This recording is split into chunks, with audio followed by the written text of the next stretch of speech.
नमस्कार, मी पल्लवी आडे माझ्या यूट्यूब चॅनलवर सर्वांचे मनपूर्वक स्वागत करते।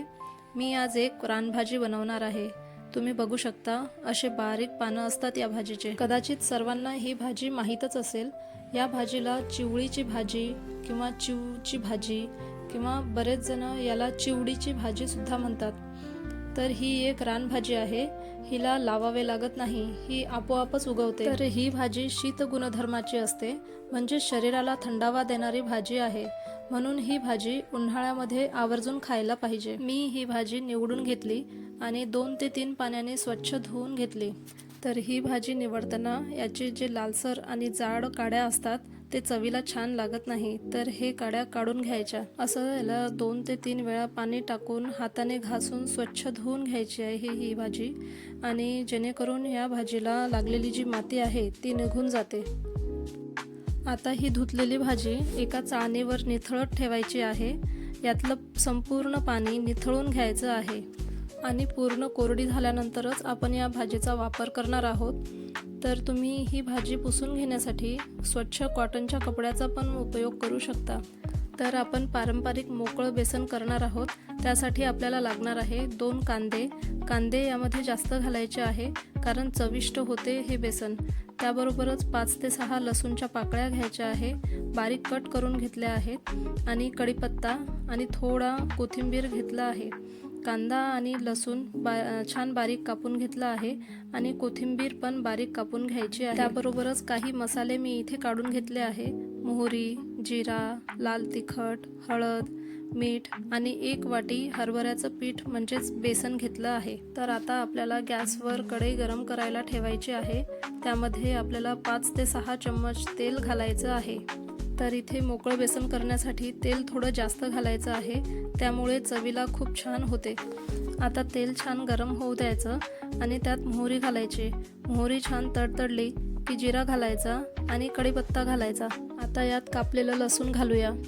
लसूण छान तेलामध्ये थोडा वेळ होऊ द्यायचा आहे। लसूण छान लालसर झालं की आपल्याला कांदा घालायचा आहे। 2 मोठे कांदे घेतले होते, तर कांदा आपण भरपूर घालायचा आहे, कारण कांद्यामुळे बेसनाची चव आणखी वाढते। तर कांदा आपल्याला 2 ते 3 मिनिट छान तेलामध्ये होऊ द्यायचा आहे, सॉफ्ट करून घ्यायचा आहे। तर त्यासाठी अगदी थोडंसं मीठ घातलं तरी चालेल। मिठाने कांदा छान सॉफ्ट होतो आणि 2 ते 3 मिनिट कांदा छान फ्राय झाला की यामध्ये आपल्याला मसाले घालायचे आहे। लाल तिखट, हळद घालायचे आहे। लाल तिखट तुम्ही तुमच्या आवडीनुसार कमी जास्त घालू शकता, कारण कोणाला तिखट खायला आवडत नाही, तर लाल तिखट तुमच्या आवडीनुसार तुम्ही कमी जास्त करू शकता। आता हे मंद आचेवर छान मिक्स करून घ्यायचं आणि परतून घ्यायचं। आता यामध्ये आपल्याला छान धुवून निथळून घेतलेली चिवळीची भाजी घालायची आहे। ही भाजी तशी तर कोवळीच असते, तरी पण मी याची जाडसर दांडी काढून घेतली होती। कोणी कोणी या भाजीचे फक्त पानं पण घेतात, कारण याचे जे लाल देठ असतात ते कधी कधी शिजत नाही आणि खायला कचकच लागतात। आता हे छान भाजी मिक्स करून घेतली आहे। नंतर यात चवीनुसार मीठ टाकायचं। आता हे छान मिक्स करून घेतलं की झाकण ठेवायचं आणि 3 ते 4 मिनिट भाजीला छान शिजू द्यायचं आहे। 3-4 मिनिटानंतर चेक करायचं। या प्रकारे भाजी छान शिजली होती। आता यानंतर भाजीमध्ये बेसन घालायचं आहे आणि आपण हे मोकळं बेसन बनवत आहोत, तर यामध्ये अजिबात पाण्याचा वापर करणार नाही आहोत। अर्धी वाटी हरभऱ्याचं पीठ टाकलं आहे, थोडं थोडं करत यामध्ये बेसन घालायचं आहे। आता हे छान मिक्स करून घ्यायचं आहे। तर बघा, ही भाजी ओलसर असते, तर यात बेसन छान शिजते। आता व्यवस्थित असं मिक्स करून घ्यायचं आहे आणि झाकण ठेवून 5 ते 6 मिनिट छान वाफवून घ्यायचं आहे। मध्ये मध्ये चेक करत राहायचं, खाऊन पण बघू शकता किंवा हाताने पण चेक करू शकता, आणि ही भाजी कढईला पण चिटकू शकते, त्यामुळे मध्ये मध्ये याला फिरवत राहायचं। आता बघा, 5 ते 6 मिनिट भाजी वाफवून झाली की आता लास्टला यामध्ये कोथिंबीर घालायची आणि आपलं चिवळीचं भाजीचं मोकळं बेसन बनून तयार झालं आहे।